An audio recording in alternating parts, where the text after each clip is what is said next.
Welcome to టీసెట్. ఈ వీడియోలో మనం ఇంటర్నేషనల్ రిలేషన్స్లో భాగమైనటువంటి యునైటెడ్ నేషన్స్ గురించి డిస్కస్ చేసుకోబోతూ ఉన్నాం. సో యునైటెడ్ నేషన్స్ ఆర్గనైజేషన్స్ అని పిలుస్తూ ఉంటాం. దీనిని మనం తెలుగులో ఐక్యరాజ్య సమితి అనేటువంటిది పిలుస్తూ ఉంటాం. సో ముందుగా ఈ ఐక్యరాజ్య సమితి అనేటువంటిది ఏర్పాటు గల కారణాలు ఏంటి, మరి ఏ ఏ కారణాల ద్వారా ఈ ఐక్యరాజ్య సమితి అనేటువంటిది ఏర్పాటు అవడం జరిగింది, సో ఐక్యరాజ్య సమితిలో ఉన్నటువంటి ఆర్గన్స్ ఏవేవి ఉన్నాయి, సో వాటి యొక్క విధులేంటి, ఎందుకు వాటిని ఏర్పాటు చేయడం జరిగింది, సో మరి దీనిలో భారతదేశం భాగస్వామ్యంగా ఉందా లేదా అనేటువంటి అంశాలన్నీ కూడా ఈ వీడియోలో మనం డిస్కస్ చేద్దాం. So right, let us start. So ముందుగా ఇక్కడ చూసుకున్నట్లయితే యునైటెడ్ నేషన్స్ ఆర్గనైజేషన్స్ ఐక్యరాజ్య సమితి, సో ఇది ఏర్పాటు దానికంటే ముందు ఒక ఆర్గనైజేషన్ ఉండేది. సో దాన్నే లీగ్ ఆఫ్ నేషన్స్గా మనం పిలిచేవాళ్ళం. సో దాన్నే లీగ్ ఆఫ్ నేషన్స్ అనేటువంటి పేరుతో పిలిచేవాళ్ళం. మరి ఈ లీగ్ ఆఫ్ నేషన్స్ అనేటువంటిది మరి ఎందుకు ఏర్పాటైంది, దానికి గల కారణం ఏంటి అంటే మనందరికీ తెలుసు, ప్రపంచంలోనే మొట్టమొదటి ప్రపంచ యుద్ధం, సో ఫస్ట్ వరల్డ్ వార్ ఇది 1914 నుంచి 1914వ సంవత్సరం నుంచి 1418 సంవత్సరం మధ్య ప్రపంచ దేశాల్లో జరగటం జరిగింది. సో ఈ 1918లో, సో 1918వ సంవత్సరంలో మొట్టమొదటి ప్రపంచ యుద్ధం అనేటువంటిది ఎండ్ అవ్వడం జరిగింది.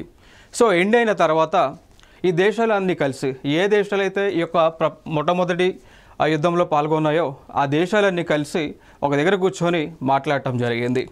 ఈ ప్రపంచ యుద్ధం అనేటువంటిది సంభవించడం ద్వారా అనేక విధాలుగా ఈ దేశాలలో, ఏ దేశాలైతే యుద్ధంలో పాల్గొన్నాయో ఆ దేశాలలో విపరీతమైనటువంటి నష్టం రావడం జరిగింది. సో పశు సంపద నశించడం జరిగింది, వృక్షాలు నశించడం జరిగింది, మానవులు చాలామంది కూడా మరణించడం జరిగింది ఈ యొక్క యుద్ధంలో. సో ఈ యుద్ధం అనేటువంటిది ఎప్పుడైతే సంభవిస్తూ ఉందో దీనివల్ల ప్రాణ నష్టం అనేటువంటిది చాలా ఎక్కువగా ఉంటుంది అని చెప్పేసి వీళ్ళందరూ కూడా ఆలోచన చేసిన తర్వాత ఈ దేశాలన్నీ కలిసి ఒక ఒప్పందం అనేటువంటిది చేసుకున్నారు. ఆ ఒప్పందాన్ని ట్రీటీ ఆఫ్ వర్సైలెస్గా పిలుస్తూ ఉంటాం. ఆ ఒప్పందం ఏమని పిలుస్తామండి? ట్రీటీ ఆఫ్ వర్సైలెస్గా. సో ఒప్పందాన్ని ట్రీటీ ఆఫ్ వర్సైలెస్గా పిలుస్తూ ఉంటాం. సో ఇది 1919వ సంవత్సరంలోనే జరిగింది. సో ట్రీటీ ఆఫ్ వర్సైలెస్ అనేటువంటిది ఎందుకు జరిగింది అంటే, ఇక మీదట ప్రపంచంలో యుద్ధాలు అనేటువంటి సంభవించకుండా తగు చర్యలను తీసుకోవాలి. ఏ కారణం చేతైనా, ఏ దేశాల మధ్య అయినా కానీ యుద్ధం వచ్చేటువంటి ఆస్కారం ఉంటే ఆ దేశాలు కలిసి కూర్చొని ఆ సమస్యలను పరిష్కరించుకోవాలి అనేటువంటి ఒక ఒప్పందం అనేటువంటిది చేసుకున్నారు. సో దాన్ని ట్రీటీ ఆఫ్ వర్సైలెస్లో 1919లో చేసుకోవడం జరిగింది. సో దాని తర్వాత ఇదే ఒప్పందంలోనే ఒక ఆలోచన చేశారు. ఏ ఆలోచన చేశారు అంటే, ప్రపంచ దేశాలని రిప్రజెంట్ చేస్తూ ప్రపంచంలో ఉన్నటువంటి దేశాలన్నింటినీ కూడా భాగస్వామ్యం చేసే విధంగా ఒక సంస్థను ఏర్పాటు చేయాలి అని చెప్పేసి ఒక డెసిషన్ తీసుకున్నారు. ఆ ఏర్పాటు చేసినటువంటి సంస్థే లీగ్ ఆఫ్ నేషన్స్. సో దీన్నే లీగ్ ఆఫ్ నేషన్స్గా పిలుస్తూ ఉంటాం, league of nations. So league of nations అనేటువంటిది ఏర్పాటు అవడానికి గల ప్రధానమైనటువంటి కారణం ఏంటి? ఇక మీదట ప్రపంచ దేశాలలో ఇక యుద్ధం అనేటువంటిది సంభవించకుండా తగు చర్యలను తీసుకునే విధంగా, ఆ చర్చలను చేసే విధంగా ఉండేటువంటి ఒక సంస్థగా చెప్పుకోవచ్చు. సో దీన్ని అయితే 1919లో ఏర్పాటు చేయడం జరిగింది. మరి దాని తర్వాత ఇది ఏర్పాటు చేసిన తర్వాత ఇంకెప్పుడైనా ప్రపంచ యుద్ధం జరిగిందా? వరల్డ్ వార్ జరిగిందా? ఎగ్జాక్ట్గా జరిగింది. సో వరల్డ్ వార్ 2 అనేటువంటిది జరగడం జరిగింది. సో రెండవ ప్రపంచ యుద్ధంగా మనం పిలుస్తూ ఉంటాం. సో ఈ రెండవ ప్రపంచ యుద్ధం అనేటువంటిది 1939లో మొదలయ్యి 1945 వరకు కూడా ఈ యొక్క రెండవ ప్రపంచ యుద్ధం అనేటువంటిది జరగడం జరిగింది. సో ఇక్కడ మనం ఏమన్నాము? లీగ్ ఆఫ్ నేషన్స్ అనేటువంటిది ఏర్పాటు చేసుకున్నాం. ఇది ఇక భవిష్యత్తులో యుద్ధాలు అనేటువంటివి సంభవించకుండా తగు చర్యలను తీసుకోవడానికి దీనికి ఏర్పాటు చేసుకున్నామని మాట్లాడుకున్నాం. మరి ఇది ఏర్పాటు చేసిన తర్వాత యుద్ధం జరిగిందా అంటే ఖచ్చితంగా యుద్ధం 1939 నుంచి 1945 మధ్య ఈ యొక్క యుద్ధం అనేటువంటిది జరగడం జరిగింది. అంటే ఇక్కడ దీన్ని బట్టి మనం ఏమర్థమవుతుంది? లీగ్ ఆఫ్ నేషన్స్ అనేటువంటిది ఈ యొక్క వరల్డ్ వార్ 2ని జరగకుండా కంట్రోల్ చేయడంలో విఫలం అవ్వడం జరిగింది. ఓకేనా? సో అందుచేతను ఇక్కడ ఏం చేశారు అంటే, మళ్ళీ ప్రపంచ దేశాలన్నీ కూడా ఆలోచన చేసి లీగ్ ఆఫ్ నేషన్స్ అనేటువంటిది ఫెయిల్ అయింది కాబట్టి దీన్ని డిస్బాండెడ్ అంటే పూర్తిగా దీన్ని ప్రక్షాళన చేయాలనేటువంటి ఒక ఆలోచన చేశారు.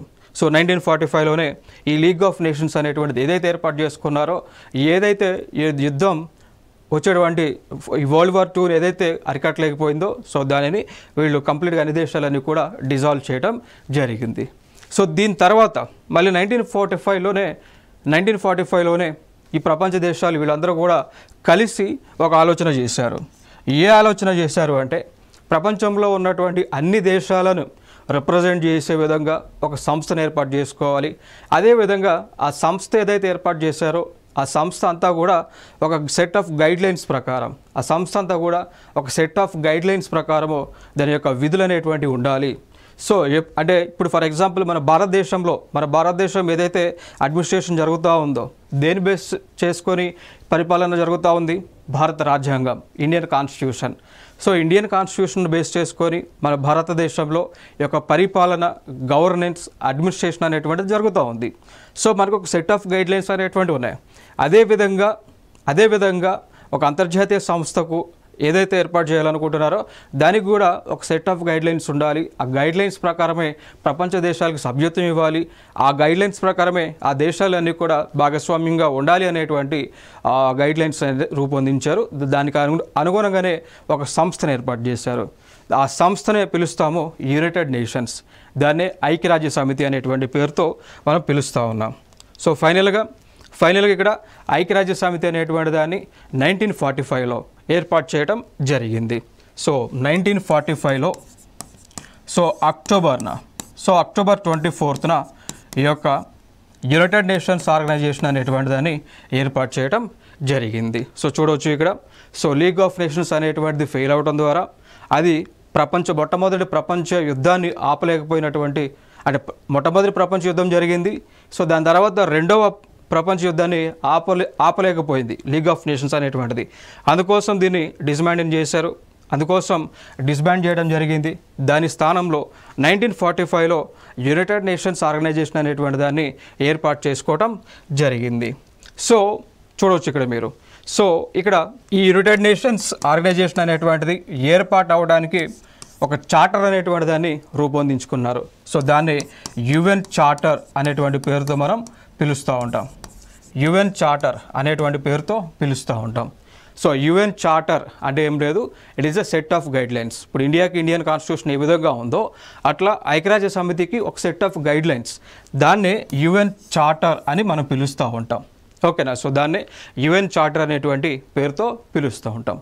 సో దీనికి సంబంధించి మొట్టమొదటిగా ఈ అగ్రిమెంట్ అనేటువంటిది 1945 జూన్ 26న శాన్ ఫ్రాన్సిస్కోలో, సో యుఎస్ఏలో ఉన్నటువంటి శాన్ ఫ్రాన్సిస్కో దగ్గర ఈ యొక్క దానిపైన సంతకాలు అనేటువంటివి ఈ దేశాలన్నీ కూడా చేయటం జరిగింది. ఓకేనా. సో దీనిలో దాదాపు 51 దేశాల వరకు పాల్గొని సైన్ అయితే చేయటం జరిగింది.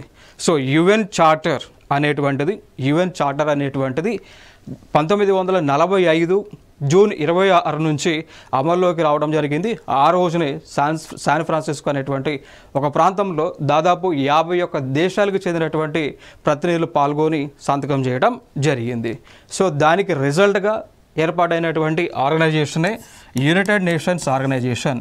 సో ఐక్యరాజ్య సమితి అని మనం పిలుస్తూ ఉంటాం. యునైటెడ్ నేషన్ ఆర్గనైజేషన్ ఐక్యరాజ్య సమితిగా మనం పిలుస్తూ ఉంటాం. ఏ రోజు నుంచి ఇది ఒక ఐక్యరాజ్య సమితి అనేటువంటిది అమల్లోకి వచ్చింది, లేదంటే ఉనికిలోకి వచ్చింది అన్నప్పుడు 24th అక్టోబర్ 1945లో ఉనికిలోకి రావటం జరిగింది.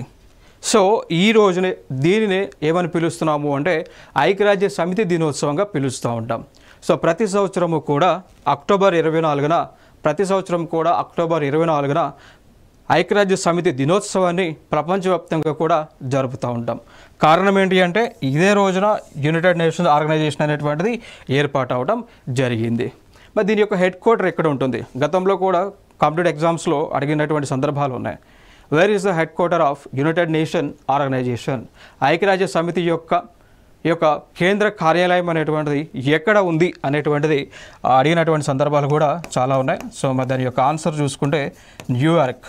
సో యునైటెడ్ స్టేట్స్ ఆఫ్ అమెరికాలో ఉన్నటువంటి న్యూయార్క్ నగరంలో ఈ ఐక్యరాజ్య సమితి యొక్క హెడ్ క్వార్టర్, కేంద్ర కార్యాలయం అనేటువంటిది లేదా రాజధాని అనేటువంటిది ఉండడం జరిగింది.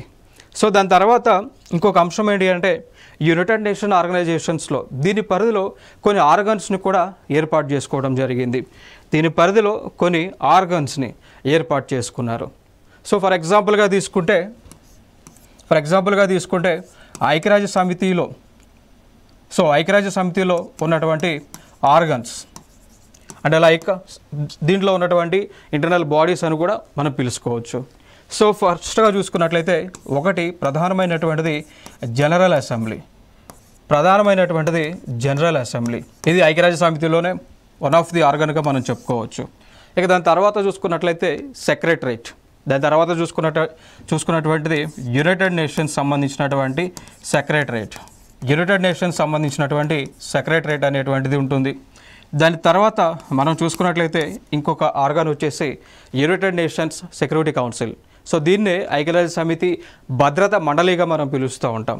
United nations security council. So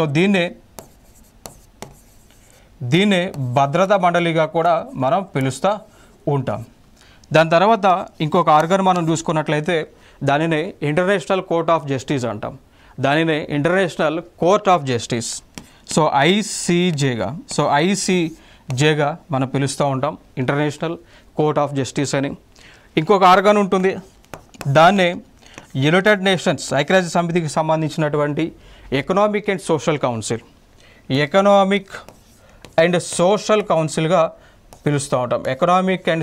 కౌన్సిల్గా దానిని మనం పిలుస్తూ ఉంటాం. ఇంకొక ఆర్గాన్ వచ్చేసి ఆరవది ట్రస్టీషిప్ కౌన్సిల్ అంటామండి. Trusteeship కౌన్సిల్గా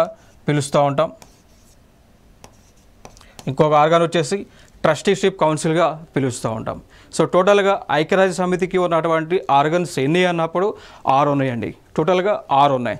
1 general assembly, 2 secretariat, 3 United nations security council, very important one, 4 international court of justice, 5 United nations economic and social council, 6 మనం చూసుకున్నట్లయితే ట్రస్టీషిప్ కౌన్సిల్ అండి. సో మరి ఇదొక అంశం. అయితే ఇంకొక అంశం మనం గుర్తుపెట్టుకోవాల్సిన అంశం ఏంటి అంటే ప్రస్తుతం అయితే ఈ రోజుకి ప్రస్తుతం ఉన్నటువంటి అంటే లైక్ మనగొండలో ఉన్నటువంటి ఆర్గన్స్ అయితే మాత్రం 5 అండి. సో యునైటెడ్ నేషన్ ఆర్గనైజేషన్ అనేటువంటిది ఏర్పాటైనప్పుడు టోటల్గా 6 ఆర్గన్స్ అనేటువంటివి ఏర్పాటు అవడం జరిగింది.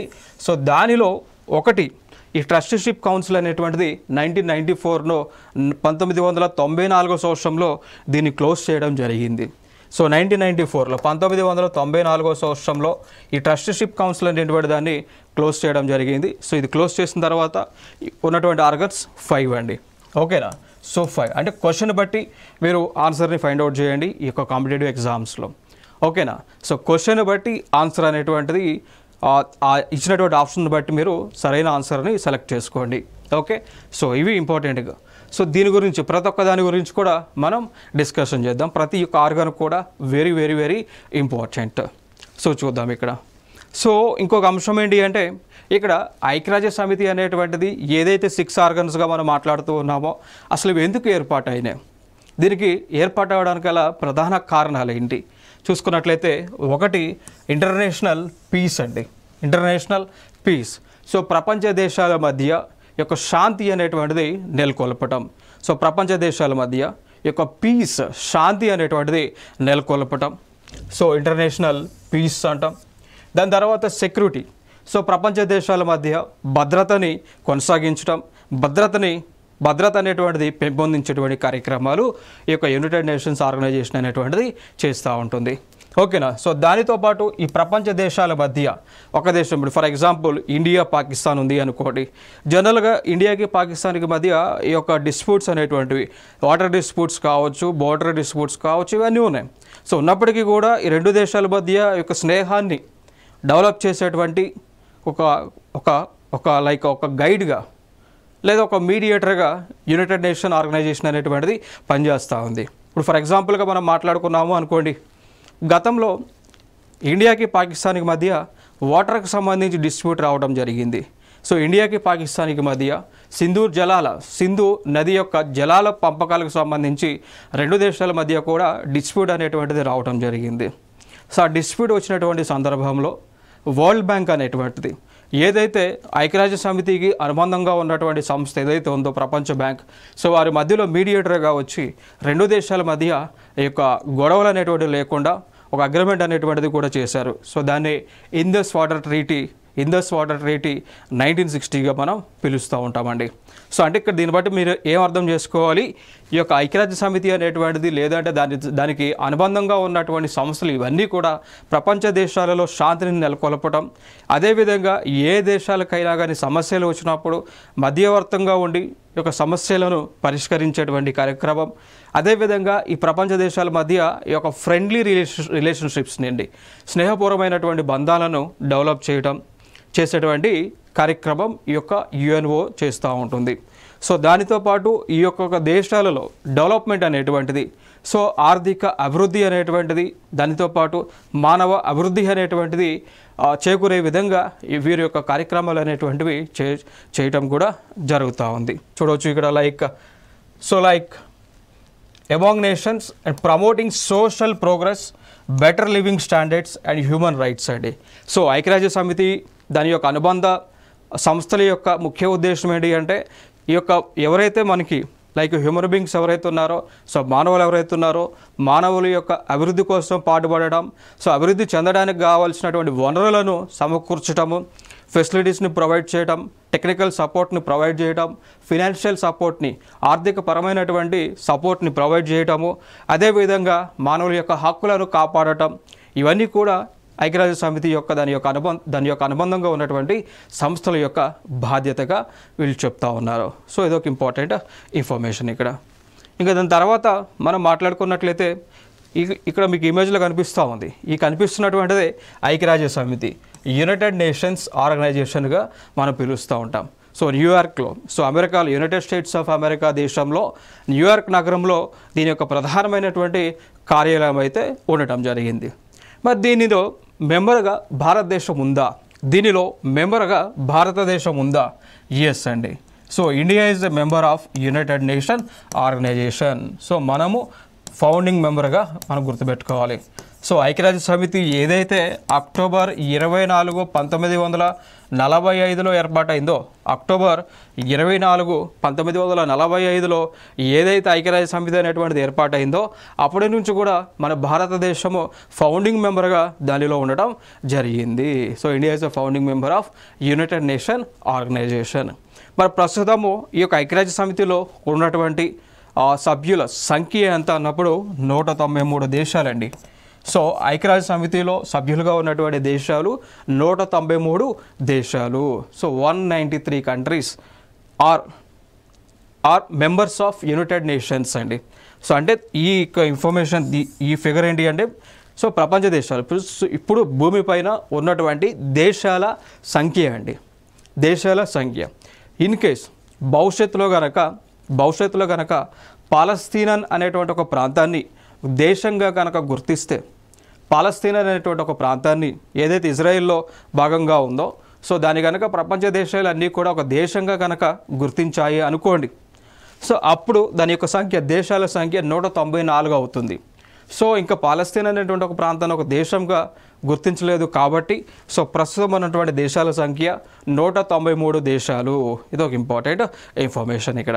దాని తర్వాత మనం చూసుకున్నట్లయితే మరి ఏదైతే యునైటెడ్ నేషన్ ఆర్గనైజేషన్ గురించి మనం మాట్లాడుతూ ఉన్నామో దీని యొక్క ప్రధానమైనటువంటి కార్యాలయం వచ్చేసి న్యూయార్క్లో ఉంటా ఉంది.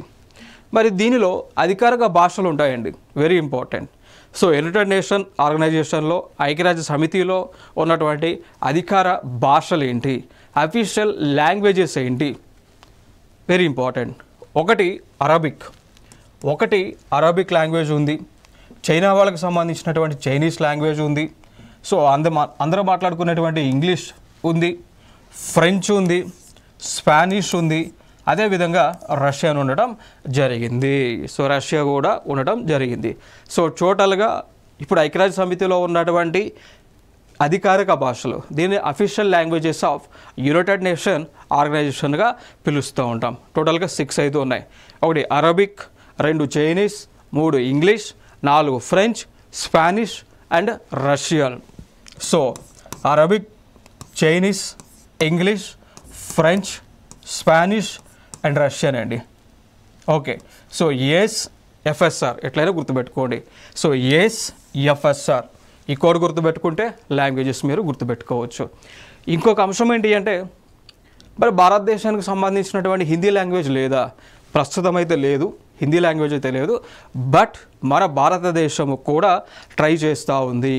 సో ఈ అధికార భాషలలో భారతదేశానికి చెందినటువంటి హిందీ భాషని కూడా చేర్చడానికి మన భారత ప్రభుత్వం అనేక చర్యలను తీసుకుంటూ ఉంది. దాంతోపాటు హిందీ లాంగ్వేజ్ డెవలప్మెంట్ కోసం కూడా మన ఇండియన్ గవర్నమెంట్ ఫండ్ అనేటువంటిది ఐక్యరాజ్య సమితికి ప్రతి సంవత్సరం కూడా ఇస్తూ ఉన్నారు. సో ఈ భాషలలో హిందీని కూడా యాడ్ చేయడానికి ఫండ్ అనేటువంటిది మనం ఇస్తూ ఉన్నాము.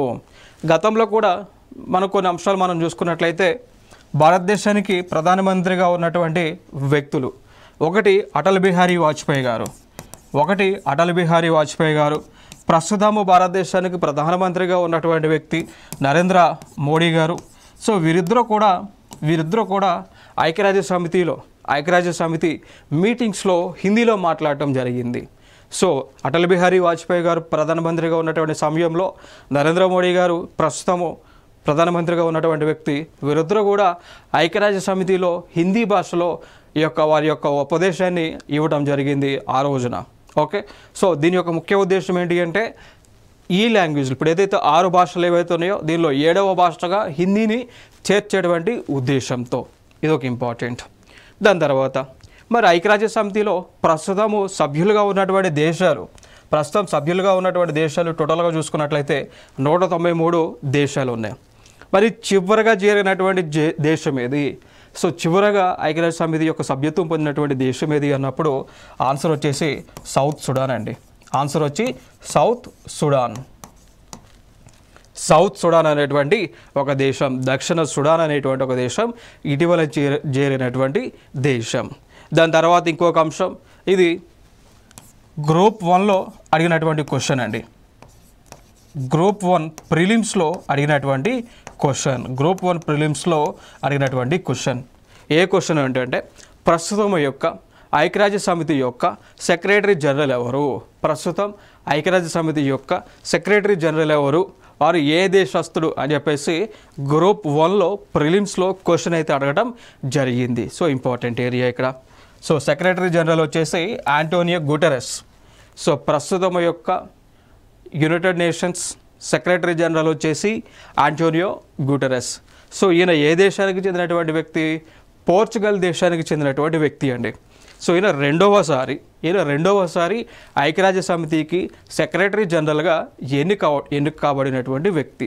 సో రెండవసారి అండి. సో సెకండ్ టర్మ్ కంటిన్యూ చేస్తూ ఉన్నారు. సో ఆంటోనియో గుటెరస్ పోర్చుగల్ దేశానికి చెందినటువంటి వ్యక్తి. సో చూడవచ్చు, ఇది కూడా ప్రీవియస్ ఇయర్ క్వశ్చన్. సో ఈ క్వశ్చన్ని అడిగారు.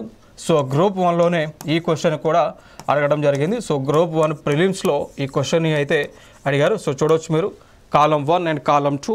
సో దీనిలో ఒక సైడ్ ఏమో సెక్రటరీ జనరల్స్ వీళ్ళందరూ కూడా ఐక్యరాజ్య సమితి యొక్క సెక్రటరీ జనరల్స్, ఇటుపక్కేమో వారు ఏ దేశాలకు చెందినటువంటి వారు అని చెప్పేసి కాలమ్ 2లో అడిగారు. సో ఎందుకు నేను ఈ క్వశ్చన్ చూపిస్తూ ఉన్నానంటే మీకు అర్థం అవడానికి. సో ఎటువంటి క్వశ్చన్స్ని ఈ కాంపిటేటివ్ ఎగ్జామ్స్లో అడుగుతూ ఉన్నారు అనేటువంటిది ఈ టాపిక్ నుంచి, ఈ యూనిట్ నుంచి అర్థం అవడం కోసమే మీకు మోడల్గా ఈ యొక్క ప్రీవియస్ ఇయర్ క్వశ్చన్ మీకు ఇక్కడ డిస్ప్లే చేయడం జరిగింది. సో చూడవచ్చు ఇక్కడ బ్యాన్ కీ మూన్ పక్క, కోఫీ అనాన్, ట్రగ్యులై అండ్ 4 ఆంటోనియో గుటెరస్. సో దీన్ని మనం మ్యాచింగ్ చేద్దాం. సో మ్యాచ్ ది ఫాలోయింగ్ అడగడం జరిగింది. ఆంటోనియో గుటెరస్ వచ్చేసి పోర్చుగల్ దేశస్తుడు, అంటే 4 దగ్గర ఏ ఉండాలి. బ్యాన్ కీ మూన్ వచ్చేసి సౌత్ కొరియాకి చెందినటువంటి వ్యక్తి. సో 1కి సి ఉండాలి. 2కి కోఫీ అనాన్ ఏమో ఘనా దేశస్తుడు, అంటే ఆఫ్రికా దేశం నుంచి రిప్రజెంటేషన్ ఇచ్చినటువంటి వ్యక్తి. 2కి డి ఉండాలి. 3 ఏమో టర్గ్యూ లై ఏమో నార్వే దేశస్తుడు. సో 3కి బి ఉండాలి. సో ఈ ఆన్సర్స్ ఉన్నటువంటి ఆప్షన్ చూసుకున్నట్లయితే like 1C 2D 3B 4A. So answer ఏమవుతుంది? ఏ. సో ఫస్ట్ ఆన్సర్ అయితే ఇక్కడ అవుతుంది. సో ఈ విధంగా క్వశ్చన్స్ని అయితే అడుగుతూ ఉన్నారు కాబట్టి ఇక్కడ ఇంపార్టెంట్ ఏరియా. సో చూడవచ్చు ఇక్కడ. సో లిస్ట్ ఆఫ్ జనరల్స్ వీళ్ళందరూ కూడా మీరు కుదిరితే ఈ టేబుల్ని స్క్రీన్ షాట్ తీసుకోండి. ఓకే. సో చూడవచ్చు ఇక్కడ వారి యొక్క పదవీ కాలం. సో యునైటెడ్ నేషన్స్ అనేటువంటిది ఏర్పాటు అయినప్పుడు మొట్టమొదటిగా ఉన్నటువంటి వ్యక్తి అయినప్పుడు సెక్రటరీ జనరల్గా ఉన్నటువంటి వ్యక్తి గ్లాడ్విన్ జెబ్ అండి. Gladwin Jeb. సో ఐక్యరాజ్య సమితి అనేటువంటిది ఏర్పాటైనప్పుడు మొట్టమొదటి సెక్రటరీ జనరల్గా ఉన్నటువంటి వ్యక్తి ఎవరు అన్నప్పుడు గ్లాడ్విన్ జెబ్. సో 24 అక్టోబర్ 1945 నుంచి ఫస్ట్ ఫిబ్రవరి 1946 వరకు కూడా ఉన్నారు. ఆయన యునైటెడ్ కింగ్డమ్కి చెందినటువంటి వ్యక్తి అండి. ఓకే. గ్లాడ్విన్ జెబ్ యునైటెడ్ కింగ్డమ్కి చెందినటువంటి వ్యక్తి. దాని తర్వాత టెర్గ్యూల్ అయినటువంటి వ్యక్తి నెక్స్ట్ ఇక 2 ఫిబ్రవరి నుంచి ఉన్నారు. ఆయన నార్వే దేశస్థుడు. దాని తర్వాత డాగ్ హెమ్మర్స్ జాల్డ్ అనేటువంటి వ్యక్తి స్వీడన్ దేశస్థుడు. యూత్ అంట్ అనేటువంటి వ్యక్తి బర్మా దేశస్థుడు. కుర్ట్ వాల్దియం అనేటువంటి వ్యక్తి ఆసియా దేశస్థుడు అండి. ఓకే. సో దాని తర్వాత చూసుకున్నట్లయితే జవీర్ ఫెర్జిడి సెల్లర్. సో ఆయన పెరు దేశానికి చెందినటువంటి వ్యక్తి, సెక్రటరీ జనరల్గా ఉన్నారు. దాని తర్వాత బోట్రెస్ ఘాలీ ఈజిప్ట్ దేశస్థుడు. కోఫీ అనాన్ ఇప్పుడు మనం చూస్తాం మ్యాచింగ్లో అడిగి ఉన్నారు. సో కోఫీ అనాన్ ఈయన ఘనా దేశానికి చెందినటువంటి వ్యక్తి. దాని తర్వాత మ్యాచింగ్లో కూడా మనం చూసి ఉన్నాం Ban Ki Moon South Korea దేశానికి చెందినటువంటి వ్యక్తి అండి. So Ban Ki Moon united నేషన్కి సెక్రటరీ జనరల్గా 1 జనవరి 2007 నుంచి 16 మధ్య సో 2016 వరకు కూడా ఆయనే కంటిన్యూ అవడం జరిగింది. దాని తర్వాత చూసుకున్నట్లయితే ఆంటోనియో గుటెరస్. సో ఈయన జనవరి 1, 2017లో ఈయన పదవిని చేపట్టారు. సో చేపట్టిన తర్వాత అప్పటి నుంచి స్టిల్ ఇప్పటికీ కూడా సో ఈ రోజుకి 2024 అంటే ఈ రోజుకి కూడా ఈ సంవత్సరం వరకు కూడా ఈయన ఉన్నారు. అంటే ఈయన సెకండ్ టర్మ్ అండి. సో సెకండ్ టర్మ్ ఈయన సెక్రటరీ జనరల్గా విధులను నిర్వహిస్తూ ఉన్నారు. సో ఆంటోనియో గుటెరస్ వచ్చేసి పోర్చుగల్ దేశానికి చెందినటువంటి వ్యక్తి, ప్రస్తుతము పదవిలో ఉన్నటువంటి వ్యక్తి. సో చూడొచ్చు. సో ఐక్యరాజ్య సమితి అనేటువంటిది ఏర్పాటు అవడానికి గల ప్రధానమైనటువంటి కారణం వాటి యొక్క main purpose. The UN has 4 main purposes అండి. ఓకేనా. సో అందులో చూసుకున్నట్లయితే ఒక పర్పస్ చూసుకున్నట్లయితే to keep peace throughout the world అండి.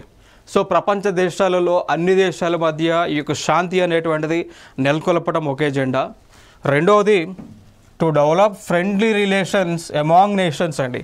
సో దేశాల మధ్య వివిధ దేశాల మధ్య ఈ యొక్క ఫ్రెండ్లీ రిలేషన్స్ అండి, స్నేహపూర్వమైనటువంటి సంబంధాలను పెంచడము మూడవది చూసుకున్నట్లయితే to work together to help poor people.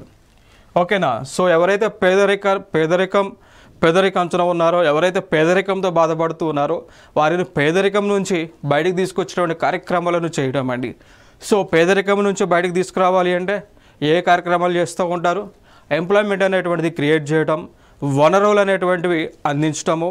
So ఎప్పుడైతే మనకి ఇక ఇన్ఫ్రాస్ట్రక్చర్ డెవలప్మెంట్ అనేటువంటిది ఎప్పుడైతే చేస్తూ ఉంటారో అప్పుడు ఎంప్లాయ్మెంట్ అనేటువంటిది క్రియేట్ అవుతుంది. ఎప్పుడైతే ఎంప్లాయ్మెంట్ క్రియేట్ అవుతుందో తద్వారా పేదరికం అనేటువంటిది నిర్మూలన జరుగుతూ ఉంది. సో దానికి సంబంధించినటువంటి ఈ యొక్క నెసరీ వర్క్స్ అనేటువంటివి చేయడం ఇదొక మెయిన్ పర్పస్గా మనం మాట్లాడుకోవచ్చు. దాని తర్వాత టు కాన్క్వర్ హంగర్. సో దాంతోపాటు ఆకలి మరణాలు అనేటువంటివి లేకుండా తగు చర్యలను తీసుకోవటం. డిజీజ్. సో రోగాలను కంట్రోల్ చేయటం, అంటువ్యాధులను ప్రబలకుండా తగు చర్యలను తీసుకోవడం. ఓకేనా. సో డిజీజ్ని కంట్రోల్ చేయటము. ఇల్లిటరసీ. సో అక్షరాస్యతను లిటరసీని పెంచేటువంటి కార్యక్రమం. దాని తర్వాత ప్రజల యొక్క హక్కులను కాపాడటము. సో ఇవన్నీ కూడా పర్పస్గా చెప్పుకోవచ్చు. దాని తర్వాత to be a centre for helping nations achieve these goals అండి. సో ఇంకొక 4th పర్పస్ ఏంటి అంటే ఐక్యరాజ్య సమితి అనేటువంటిది ఏర్పాటు అవడానికి గల కారణం 4th పర్పస్ ఏంటి అంటే ఈ పైన మనం ఏవైతే చెప్పుకున్నామో అవన్నీ కూడా ప్రపంచ దేశాలన్నీ కూడా సాధించే విధంగా తగు చర్యలను తీసుకోవటము, వాటికి కావాల్సినటువంటి ఆ దేశాలకు కావాల్సినటువంటి వనరులను సమకూర్చడము, ప్రపంచ దేశాల మధ్య శాంతిని నెలకొల్పేటువంటి కార్యక్రమం చేయటం అన్నమాట. ఇది ఐక్యరాజ్య సమితి యొక్క ముఖ్యమైనటువంటి ప్రధానమైనటువంటి ఉద్దేశాలు. సో నెక్స్ట్ వీడియోలో ఇంకొక కొన్ని అంశాలతో మనం రావడం జరుగుతూ ఉంది. సో నెక్స్ట్ వీడియోలో ఇంకొక కొన్ని అంశాలతో మనం డిస్కస్ చేద్దాం. Thank you.